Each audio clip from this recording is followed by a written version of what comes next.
Не дейді бұл қыз жайлы білетіндер, 86 жылдармен жасты дейме. Еркекке тән мінезі кем жоқ дейме, әйелге тән мінезі тапшы дейме. Ринаттар айтысудан қашты дейме, мұхтарлар сахнада састы дейме.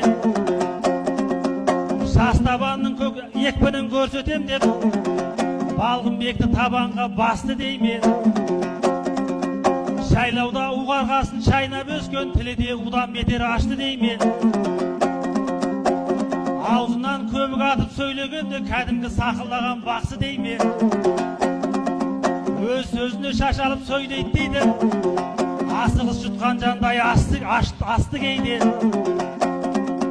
Бұл жайлы қауесеттер қорқынышты, мен бірақ берілмеймін әстүрейге. Жақыннан жақсылап бір көрейінші, чымба әлде диюма қас түлей ме?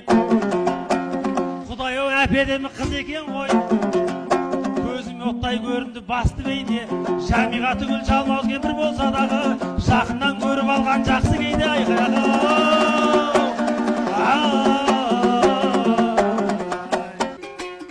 Уақының толқымасын тойда қалай,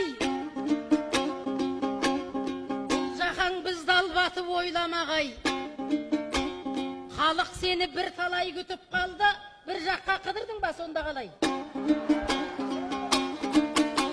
Шапанын таппай жатыр дейме өзі, әй мынаның шықпастан сорлаған ай. Бір шапанға ие бол, үстіңдегі шапанға ие болмай, ел намысын жоқтайсың, сонда қалай ай.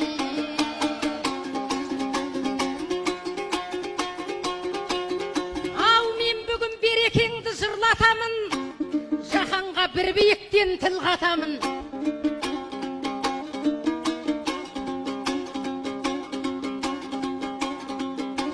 Жамиға екендігім рас болса, тұлыбыңның ішінде тулатамын.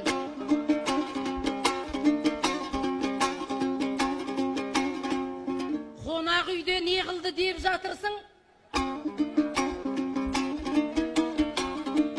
Жарамас құратағым бұлдасағым. Ер адам ұсақ сөзді қайдан табады?